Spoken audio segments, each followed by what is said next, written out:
em sinergismologia, poderia nos informar melhor como otimizar o sinergismo, ativação do lado esquerdo do cérebro, ativação do lado direito do cérebro? Tem um livro que ele traz uma série de exemplos, que é como aprender melhor,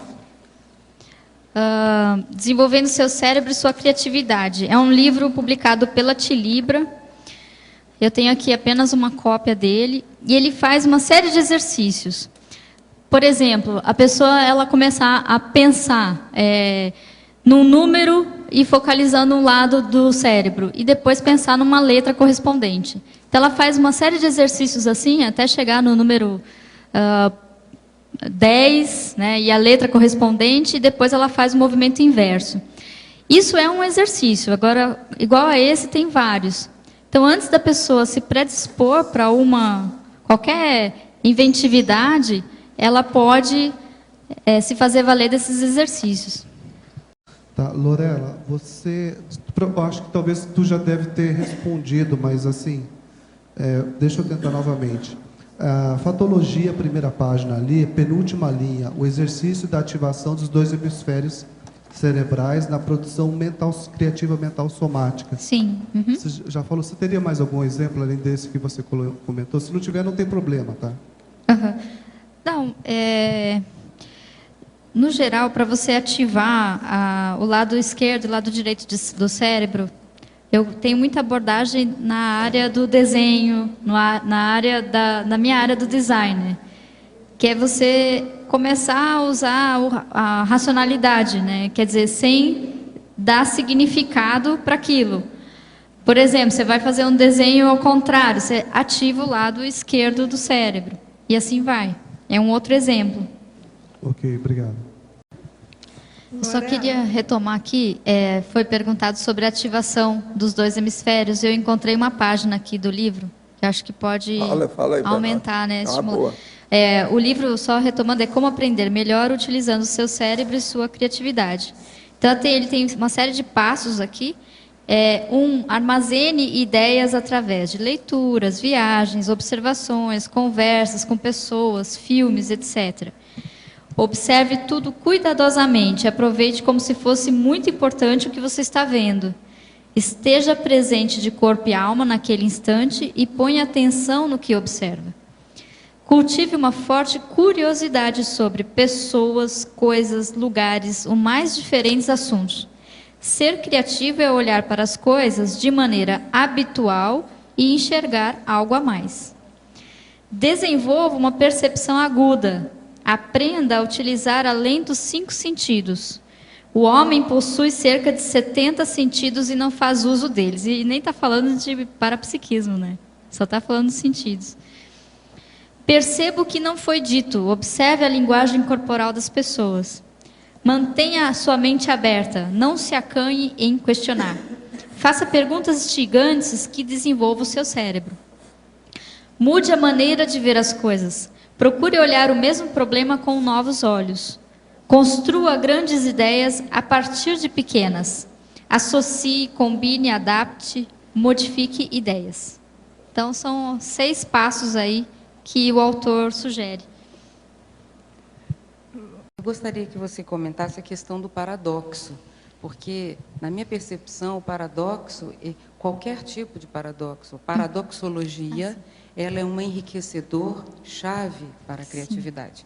É nos paradoxos que você vê as ideias criativas surgindo mais, porque a pessoa pegou aquilo que era o convencional, pegou o contrário e conseguiu achar uma terceira posição. Então, eu queria que você comentasse a questão da paradoxologia na criatividade, o poliglotismo também como um fator de criatividade, que eu vejo que é fundamental. Quando a pessoa está estudando outros idiomas, ela começa a fazer associações de ideias em outro nível. E nesse outro nível é que surgem essas ideias. Depois eu tenho um outro comentário também para fazer sobre consciência reprimida e criatividade. Você poderia comentar, então, a questão de paradoxo? Do paradoxo, quando você fala isso, eu me lembro de um posicionamento do Freud, que ele adorava paradoxos. né? Porque era justamente a hora que vinha ideias novas. É a né? fronteira, né? É. O paradoxo é sempre a fronteira. A gente ia numa crença ou num conhecimento até um ponto, então surge uma vertente que é oposta. Você fala, mas como que isso pode continuar sendo aquilo? Então, isso faz a ciência se mover. E, por outro lado, ele faz esse...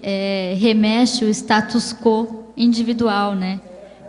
Você começa... Esse paradigma se dá assim. Você começa a dar aquele... Peraí, não estou confortável, tem alguma coisa aqui que não estou conformado ainda, eu preciso chegar a alguma relação nova. Né? Então, eu acho que o paradoxo ele tem a ver com inconformismo, né? Essa coisa de... Inconformismo. Por isso que eu senti falta dele aqui, porque sim, ele realmente faz muita falta na questão da criatividade. Um outro ponto que eu vejo, Lorela, que já é paradoxal em si, é a consciência extremamente reprimida, a consciência criativa. Eu conheço consciências extremamente reprimidas e altamente criativas. Então, elas têm um domínio de criatividade num determinado setor, mas têm um embaraço emocional no outro. Então, essa coisa de associar só a repressão, a desrepressão, a criatividade não funciona. Que existe o paradoxo da consciência reprimida. Você vê nas criações passadas, historicamente você vê isso. Personalidades altamente reprimidas e às vezes até patológicas em certo ponto, e com um nível de criatividade muito bom. Então, queria que você comentasse essa questão. A criatividade, tanto que eu coloquei os dois tipos aqui, né, na exemplologia, criatividade psicossomática e a mental somática, já para mostrar uma categoria, né, ou duas categorias. Mas você, à medida que desenvolve um trabalho e domina uma determinada área, a tendência é a sua criatividade naquela área ser mais desenvolvida do que em outra, né? Que foi o meu desafio em relação à evolução, de aplicar a criatividade na evolução. Porque, a princípio, eu sou designer, mexo com arte, sempre, desde pequena, então, para mim, era fácil abstrair um conceito e transformar em desenho. Abstrair um conceito, mas como é que eu abstraio um conceito evolutivo? Como é que eu uso isso para fazer uma superação pessoal?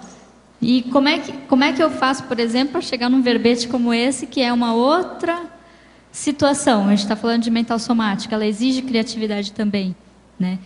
Então, daí eu acho que explica um pouco isso que você está trazendo, Malo, que é a pessoa tendo lá a sua repressão emocional, mas em algum setor ela está desenvolvendo. Ela é boa, inclusive intelectualmente. Exato. Não é só assim, repressão emocional, criação emocional. Não.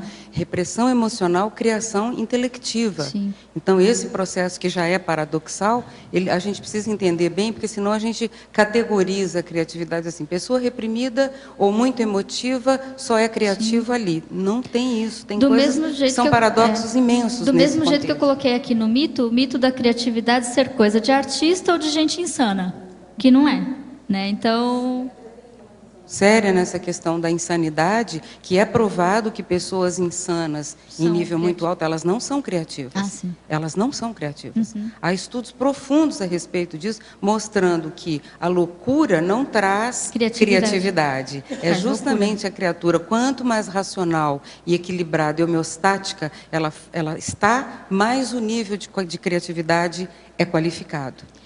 Então, existem mitos nas pesquisas de criatividade horrorosos e são totalmente difundidos como se aquilo fosse a expressão máxima da verdade. E os fatos mostram uma outra coisa diferente. Inclusive, a questão do artista e a criatividade, que muita produção artística não tem nada de criativa. São poucas mesmo que você vê que são originais, que tem alguma coisa que realmente traz alguma contribuição.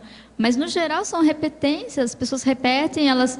Né, semana de 22, vamos colocar um urinol no meio da... isso é criativo. Da floresta amazônica. Aí, depois pega fogo na casa da pessoa. Aquilo tudo. Agora, gente, eu queria falar para vocês, nós temos aí o casal ECP3 2013. Vocês não vão falar sobre essas blusas de vocês? Peraí, onde está a câmera? Eu tenho que... vamos ver se aparece lá. Vou ter que virar de costas, tá? Como é que é? Olha só. Aí, ó. Eu vou. O ECP3 é Explica aí. um evento que vai acontecer agora em 2013, né? Vai ser no ano que vem, mas nós já estamos abertos já estamos trabalhando para convidar as pessoas. Vai ser no dia 19, 20 e 21 de julho de 2013. E nós estamos fazendo esse ECP3 Pro Campus da Infecciologia, né? Então, o ECP3 ele é um curso de campo, né? Um curso que trabalha diretamente com o campo bioenergético e que antigamente ainda existe, né, o ECP2, inclusive vai ser divulgado no final da tertúlia, e o ECP2 ele é um curso que ele tem pré-requisito, né? Embora seja um curso altamente assistencial, ele é aberto à assistência às famílias, às pessoas, né, que estão ligadas a recebendo assistência ali. Já o ECP3 você pode levar a sua família diretamente, né? Então a pessoa não faz só assistência direta de longe, ela pode levar o parente, o amigo, então ele é aberto, né?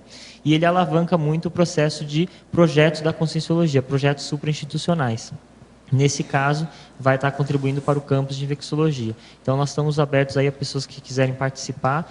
Desde já estão abertas as inscrições. Nós já temos, até agora, 15 inscritos e estamos com o stand ali no complementário, né? Então, achamos que até o final da tarde vamos chegar a 20. Então, as pessoas que tiverem interesse podem se dirigir daqui a pouco lá para fazer também a sua inscrição. Só complementando, a importância desse momento do ECP3 é a implementação do campus da Infecciologia.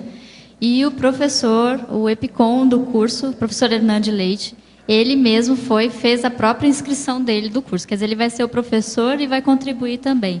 E a equipe que vai participar também se decidiram ontem que todos vão fazer a inscrição para contribuir com esse mega empreendimento. Muito bom. E vale um esclarecimento também. O ECP3 significa curso de extensão em Conscienciologia e Projeciologia 3. É uma grade diferente, porque o ECP1, que é o extensão 1, tem pré-requisito. A pessoa tem que fazer determinados cursos de entrada para poder fazer. O ECP2, que é o extensão 2, também tem pré-requisito, que é o ECP1. Mas o ECP3 ganhou esse nome e ficou popularizado assim, mas ele não tem como pré-requisito nem o ECP1, nem o ECP2. Ele pode ser feito sem pré-requisito. Isso fica para os alunos e tertulianos que estão fora.